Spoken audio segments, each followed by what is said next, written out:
ranking member yields back.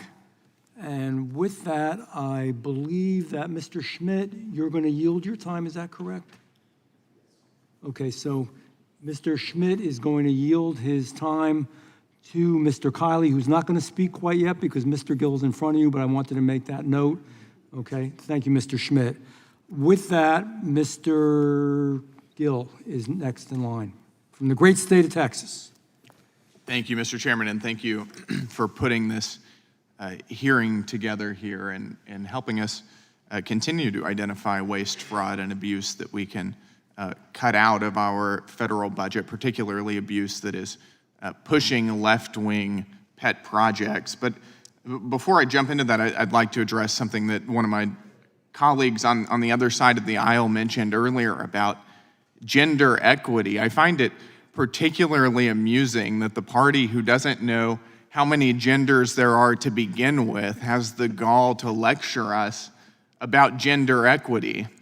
But if we want to talk about gender equity, let's talk about it. Which party believes that men should be using women's bathrooms? It's not this side of the aisle, it's the Democrat Party.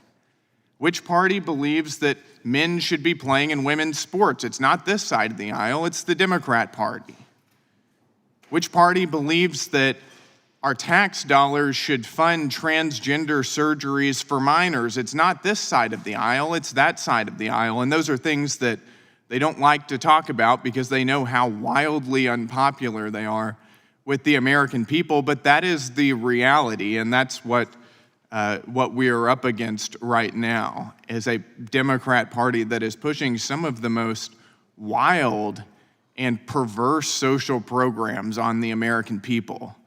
But with that said, I'd like to jump into the point of this hearing, which is not gender equity. It's to talk about other left-wing projects. And Mr. Gonzalez, thank you for being here, and thank you for taking the time.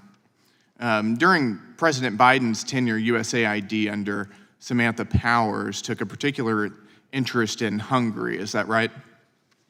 Yes, that's right, Congressman. Would you say that USAID's involvement in that country, including funding media organizations, was nonpartisan, or do you think that was used to push a particular agenda? Oh, it was meant to do regime change in a NATO ally, and a very key NATO ally. That was unconscionable. Would you say that Hungary is an important NATO ally in Central and Eastern Europe? Yes, it borders Ukraine. I believe, yes, it borders Serbia as well. Yeah, this is not, this was something, we should never be doing this in friendly countries to begin with. Mm-hmm. The fact that Samantha Powers did this and met with leaders of the opposition before she met with government ministers whom she scolded.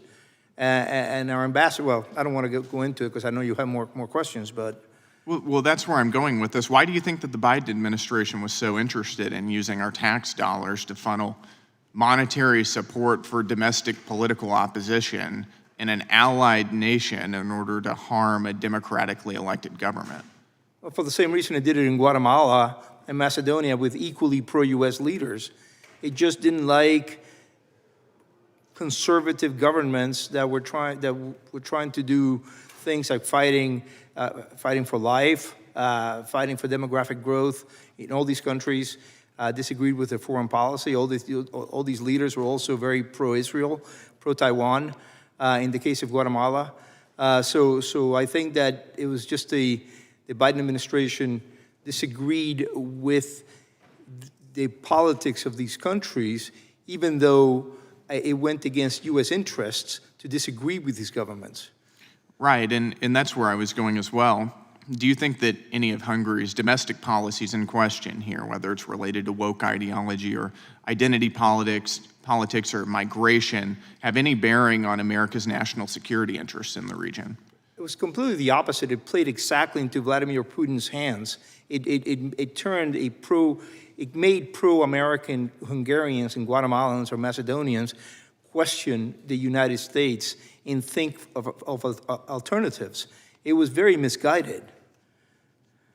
In shifting focus to the United States, do you think that there are similar left-wing, virtually money laundering operations here that are aimed at influencing American politics, particularly through the media? Yeah, I mean, Mr. Soros said very early on, I believe in the mid-'90s, that he wanted to turn his attention inward towards the United States. He's an American, he's free to do so. As I said in my testimony, I'm also free to criticize him. I disagree with him on the positions he takes. As I said, he's free to do that with his money. I'm free to criticize. Right, and I think we can also look to taxpayer-funded propaganda outlets like NPR and PBS as well. I believe that's playing out today in the Senate, yes. Thank you for your time. We appreciate it.